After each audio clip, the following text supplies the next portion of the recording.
കുവൈത്തിൽ പലയിടത്തും ഈ ടൈമില് ചൂട് കാരണം എന്തോന്നും അറിയില്ല നല്ല തീ കത്തുന്നുണ്ടെന്ന് അറിയണ്ട. അപ്പൊ നമ്മളെ ചങ്ങായി ഉണ്ട് ഇപ്പൊ അടുത്ത് നമ്മള് താമസിക്കുന്നതിന്റെ കുറച്ച് അപ്പുറത്തായിട്ട് തീ കത്തിക്കണോ. അപ്പൊ നമ്മക്കൊന്നും എന്താണ് ഇപ്പൊ ഈ ചൂടിന്റെ അവസ്ഥ എന്ന് അറിയാൻ വേണ്ടി ഈ ചൂടത്ത് കൊണ്ട് പ്ലേറ്റ് വെച്ച് നട്ടുച്ച ടൈം ആട്ടോ ഒരു ഓംപ്ലേറ്റ് ഉണ്ടാക്കിയാലോ നേരത്തെ ഒരു ചട്ടി ഇട്ടില്ലട്ടെ സാധാ ഒരു പ്ലേറ്റ് ഉണ്ട് ചൂടുള്ള പ്ലേറ്റ് മതിയല്ലോ. നല്ല സ്റ്റീലിന്റെ പ്ലേറ്റ് എടുത്താണ്ട് അതിക്ക് മുട്ട പൊട്ടിച്ച് വെച്ചു. അതിപ്പോ എന്തായാലും മുട്ട ഇട്ടല്ലേ അപ്പൊ ഉച്ചക്ക് ചോറിനാവുന്നതിന്റെ ഉപ്പും മുളകും പാടെ കൂട്ടി മിക്സ് ചെയ്താണ്ട് അതിക്കൊക്കെ. അപ്പൊ എക്സ്പീരിയൻസ് നിങ്ങൾക്ക് ഇഷ്ടപ്പെടുകയാണെങ്കിൽ ഒന്ന് ലൈക്ക് ചെയ്യാൻ മറക്കരുത് കേട്ടോ. ചാനൽ സബ്സ്ക്രൈബ് ചെയ്യാനും മറക്കരുത്. എങ്ങനെ ഉണ്ടെന്ന് നമുക്കൊന്ന് വെയിറ്റ് ചെയ്ത് നോക്കാം എന്തായാലും.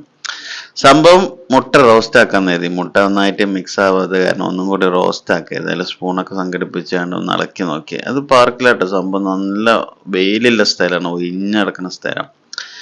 അപ്പൊ സംഭവം മിക്സ് ആവണുണ്ട്. എന്തായാലും മുട്ട ആവോ ഇല്ലെന്ന് റോസ്റ്റ് ആവോ അല്ല നമുക്ക് നോക്കാം. ഏതായാലും സംഭവം പശയായിട്ട് വന്നിക്കണേ. ഏതായാലും മുട്ട റോസ്റ്റ് ആയില്ല. അപ്പൊ ഇഷ്ടപ്പെടാൻ ലൈക്ക് ചെയ്യാൻ മറക്കരുത്. അടുത്ത വീഡിയോ കാണാം. ഓക്കെ.